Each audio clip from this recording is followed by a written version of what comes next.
Boa noite. Hoje não é ringue, é conversa séria. Eu vou defender o capitalismo como um sistema baseado em propriedade privada, trocas voluntárias e competição, porque ele tende a gerar inovação e produtividade quando existe regra e instituições fortes. Não é idolatria, eu reconheço desigualdade, captura e abusos. Só que eu prefiro um arranjo que dá para ajustar por etapas, sem travar a economia inteira.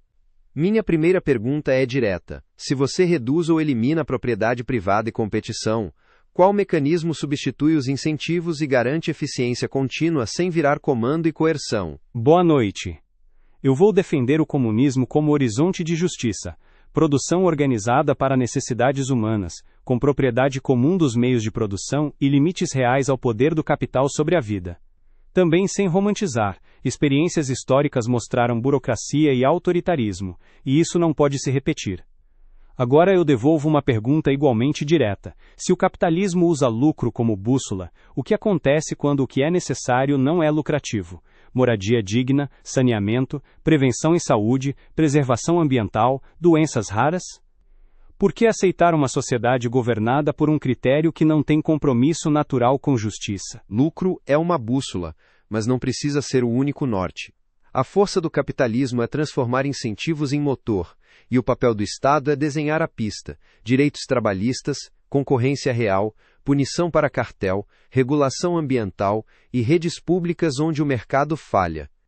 O problema não é mercado capturado por privilégio, corrupção e barreiras artificiais. E tem algo poderoso: milhares testam soluções ao mesmo tempo, o que acelera aprendizado. Agora, eu devolvo. Quando você coloca o coletivo no centro, e na prática isso quase sempre passa por Estado, como você impede que uma burocracia vire casta e que decisões virem ordens? Eu não fujo disso. Concentração de poder é risco, inclusive a do Estado, mas o capitalismo também concentra, só que em forma de capital, dados, mídia e lobby.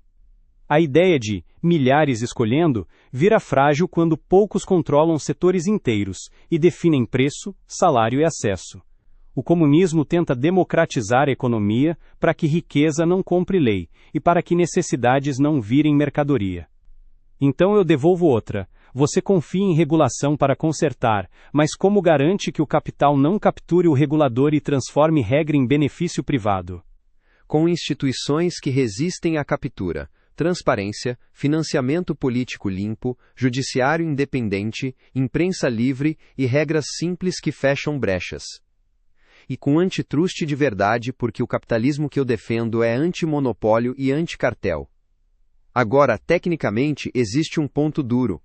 Preços funcionam como sinais que condensam informação dispersa sobre escassez, preferências e capacidade produtiva. Economistas chamam isso, em parte, de problema do cálculo econômico, quando você tenta coordenar tudo sem sinais de mercado. Então eu pergunto, se você enfraquece o papel do preço e da competição, como coordena milhões de decisões sem gerar desperdício, falta de um lado e sobra do outro?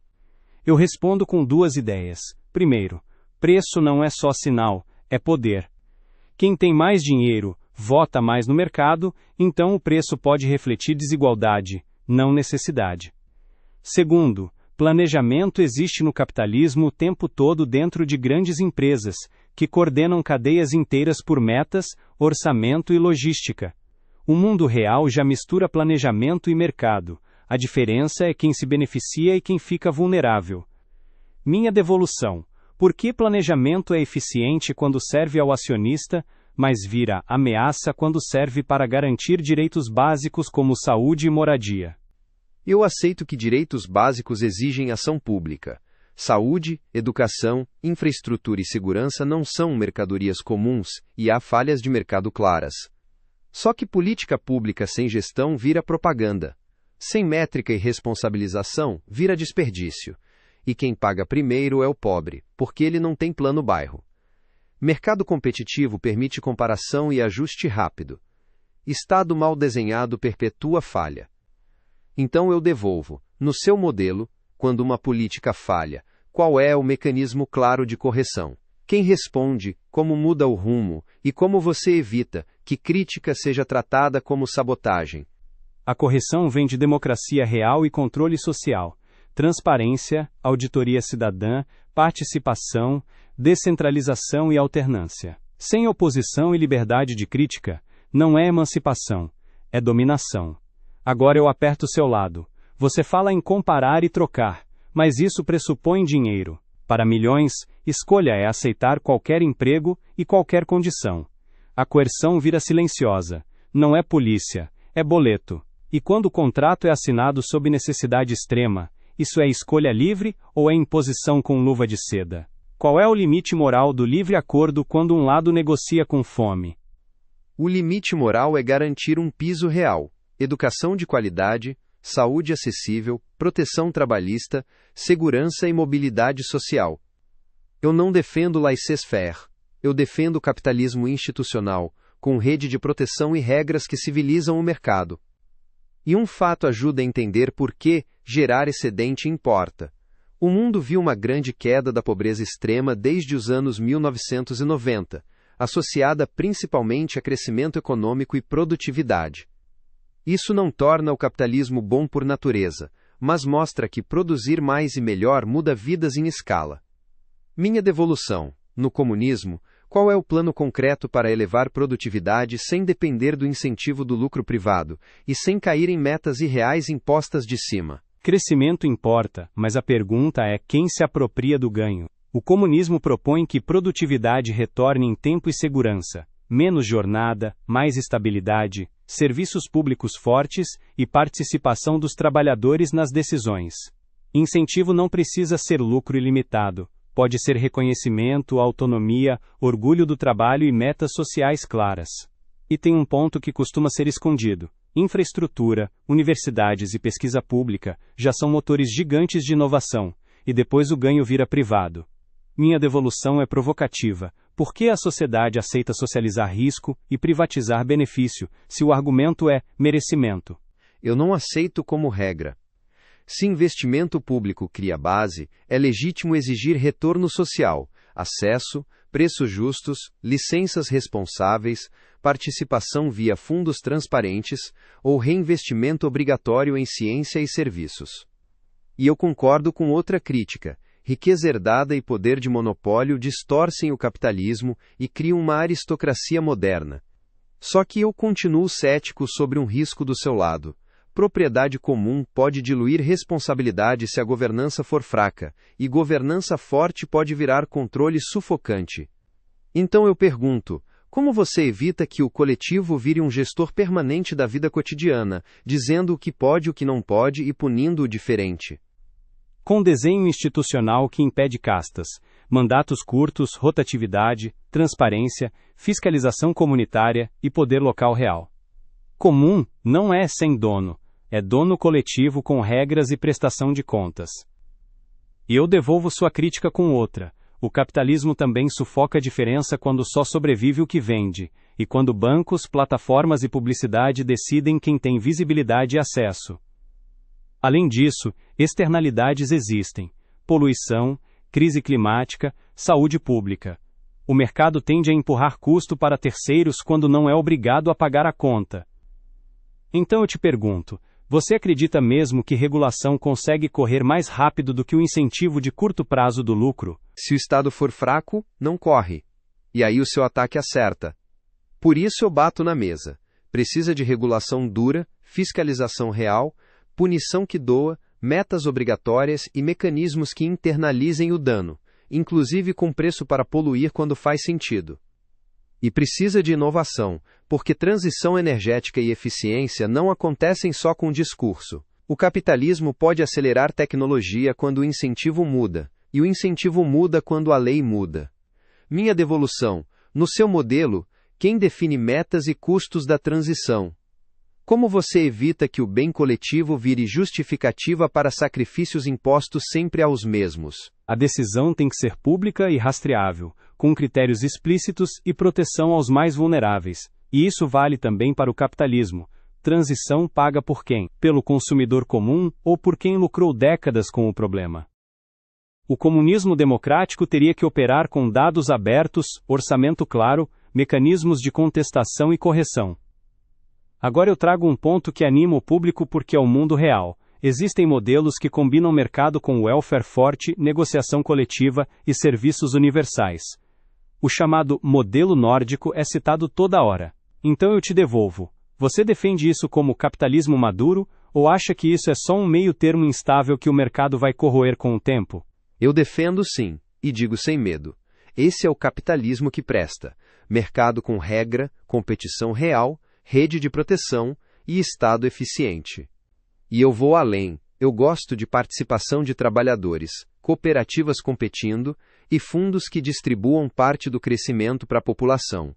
Só que eu ainda sustento uma diferença. O mecanismo de mercado, quando bem desenhado, reage rápido e descentraliza escolhas. Minha devolução. Você aceitaria um híbrido em que setores essenciais sejam universais e regulados, mas o restante funcione com mercado e propriedade privada, desde que haja limites fortes a monopólio e captura? Eu aceitaria como transição se a regra fosse clara, sem poder ilimitado do capital. O problema não é a empresa existir, é a empresa mandar no Estado, capturar dados e transformar trabalhador em custo descartável. Um híbrido pode funcionar se tiver democracia econômica real, cooperativas fortes, participação nos lucros, representação de trabalhadores, propriedade social onde há monopólios naturais e serviços básicos garantidos. Agora eu devolvo a pergunta do futuro. Com IA, automação, plataformas e dados, o capitalismo não tende a concentrar ainda mais renda e poder em quem controla a infraestrutura? Se isso acontecer, competição vira mito. Qual é o seu plano para impedir essa concentração? Minha linha vermelha é quando o mercado começa a destruir democracia e mobilidade social. IA e automação são o teste do século. Ou reformamos o capitalismo ou ele implode a própria legitimidade. Isso envolve regulação de plataformas, competição, proteção a quem perde trabalho, requalificação rápida, participação nos ganhos e discutir renda mínima com seriedade. Eu não vendo utopia. Eu vendo ajuste institucional duro. Minha devolução. No seu modelo, como garantir inovação e investimento contínuos sem depender de um retorno financeiro que atraia capital e sem cair em atraso tecnológico que depois vira desculpa para controle e medo? Prioridade social não precisa ser comitê fechado. Pode ser metas transparentes para saúde, clima, educação e infraestrutura, com múltiplos atores executando e sendo avaliados. O retorno pode existir, só não precisa virar acumulação ilimitada que compra poder. Se o risco é social, via impostos, pesquisa e infraestrutura, parte relevante do benefício deve ser social também. E eu fecho com a pergunta que resume tudo. No fundo, o seu lado teme o Estado, o meu lado teme o capital. Como construir uma sociedade em que nenhum dos dois vire absoluto? Porque quando um vira absoluto, o outro vira desculpa, e o povo vira refém. Essa é a pergunta que vale o debate inteiro. Eu continuo defendendo que mercados e propriedade privada, com concorrência real, são ferramentas poderosas para coordenar milhões de escolhas e acelerar inovação. Mas eu admito, sem limites, o capitalismo vira predador e corrói a democracia. Então eu encerro sem declarar vitória. Público, vocês preferem apostar mais no indivíduo e em incentivos de mercado, aceitando o risco de desigualdade e corrigindo com instituições fortes? Ou preferem apostar mais no coletivo, aceitando o risco de burocracia e corrigindo com pluralismo e controle social? Qual risco parece mais controlável para vocês? E eu encerro deixando em aberto como deve ser. Público. Vocês preferem uma sociedade em que direitos básicos dependem do mercado, com eficiência e risco de exclusão, ou uma sociedade em que direitos básicos são garantidos coletivamente, com segurança e risco de ineficiência? Talvez a resposta não seja escolher um rótulo, e sim escolher limites e liberdades inegociáveis. Depois de ouvir, vocês decidem qual risco vocês aceitam menos, o risco do capital sem freio ou o risco do Estado sem controle. E, principalmente, qual conjunto de regras faz as pessoas comuns viverem melhor na prática?